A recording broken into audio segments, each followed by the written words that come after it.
एक कमेरे वर्ग के कमाने वालों का, हरिजन का, कृषि खेती करने वाले का और मेहनत करने वाले लोगों का एक ऐसा गठबंधन बनाया है जो सबके ऊपर भारी पड़ रहा है।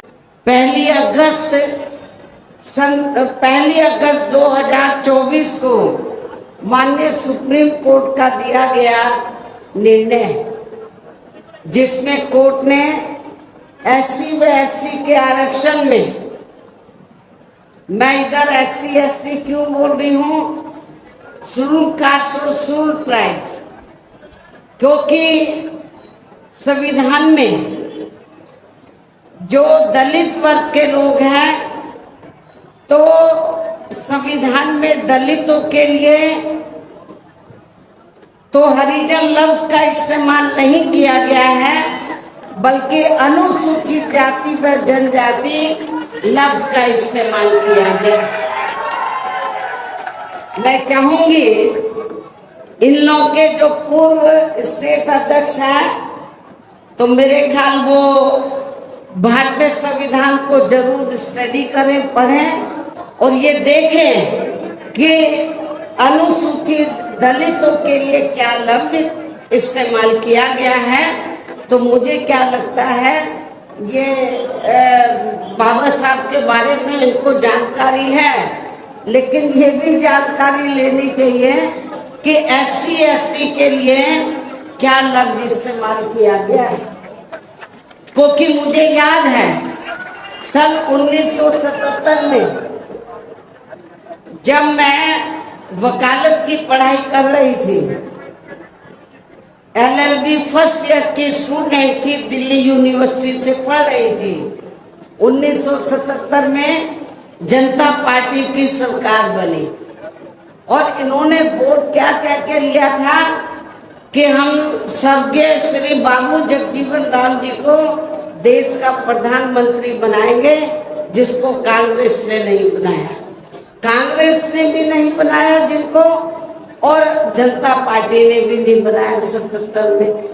तो दलित वर्ग के लोग, अनुसूचित जाति जनजाति वर्ग के लोग पूरे देश में बहुत नाराज थे, खफा थे। तो उस समय उन्होंने दिल्ली में एक 3 दिन का जाति तोड़ो सम्मेलन रखा और उसमें ऑल इंडिया की तरफ से, तो यूथ की तरफ से, नौजवानों की तरफ से मुझे उन्होंने इनवाइट किया बोलने के लिए। और जब मैं उस सम्मेलन में बोलने के लिए गई, तो वहां पर जितने भी जनता पार्टी के नेता थे, तो वो बार बार हरिजन हरिजन इस्तेमाल कर रहे थे। तो मैंने उनको कहा कि एक तरफ तो आप जाति तोड़ने की बात कर रहे हैं और दूसरी तरफ आप हरिजन कह रहे हैं। यदि हम इसको पॉजिटिव सेंस में ले तो हम तो हरि का मतलब ईश्वर, हम तो ईश्वर की औलाद होगी, तो बाकी लोग क्या शैतान की औलाद है। ये मैंने 1977 में जब मुझे उन्होंने ऑल इंडिया की तरफ से इनवाइट किया, तो ये मैंने वहां पर बोला था। तो उधर जो जनता पार्टी के जो नेतागण लोग थे, उन्होंने माफी मांगी और कहा कि, मैंने बोला कि आपको, आप सरकार संविधान से चलती है और संविधान के हिसाब से आप लोगों को, जो वीकर सेक्शन के लोग हैं, तो उनको अनुसूचित जाति जनजाति और अन्य पिछड़ा वर्ग बोलना चाहिए, तो ये ज्यादा बेहतर होगा।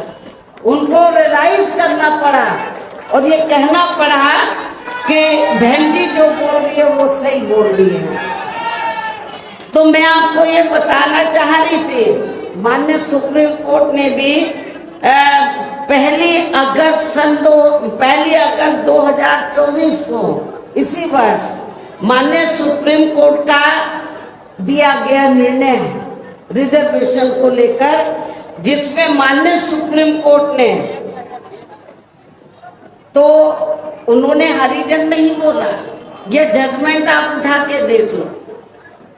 तो उन्होंने SC व ST के आरक्षण में वर्गीकरण व क्रीमी लेयर आदि को लागू करने की बात कही, जो नहीं होना चाहिए था।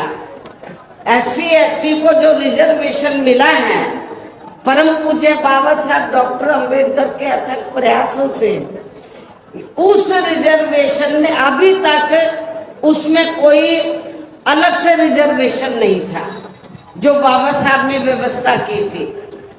SC ST के लिए रिजर्वेशन है तो SC ST के लोगों को रिजर्वेशन मिलेगा, लेकिन रिजर्वेशन में से रिजर्वेशन की व्यवस्था बाबा साहब ने नहीं की थी। और रिजर्वेशन में से रिजर्वेशन का मतलब है शेड्यूल कास्ट को आपस में लड़ाना। SC ST को ये लड़ते रहे कि इसको कम मिला, इसको ज्यादा मिला है, जो ये नहीं होना चाहिए था, जो ये नहीं होना चाहिए था। लेकिन दुख की बात है कि सेंटर की ओर से बीजेपी की सरकार है, सेंटर के में उनकी ओर से सरकारी वकील खड़े हुए, कांग्रेस के भी वकील खड़े हुए और भी वकील खड़े हुए।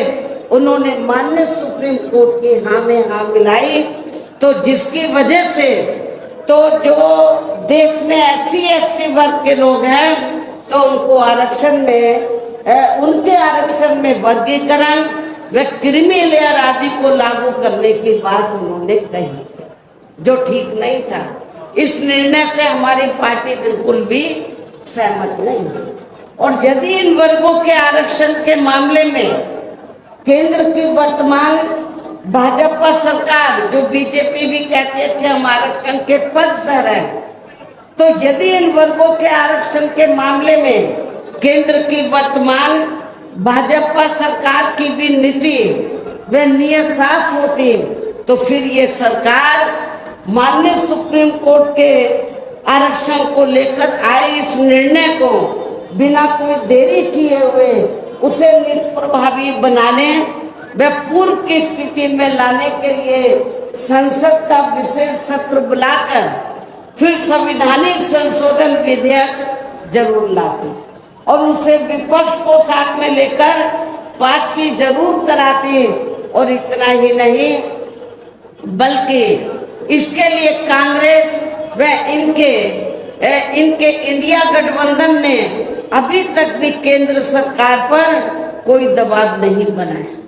ना तो केंद्र में बीजेपी की सरकार संवैधानिक संशोधन विधेयक लाई इस जजमेंट के खिलाफ, और ना ही इंडिया गठबंधन ने, बाहर तो वो दबी जबान में कहते हम आरक्षण के पक्ष में हैं, लेकिन पार्लियामेंट के अंदर उन्होंने इसके लिए कोई आवाज नहीं उठाई।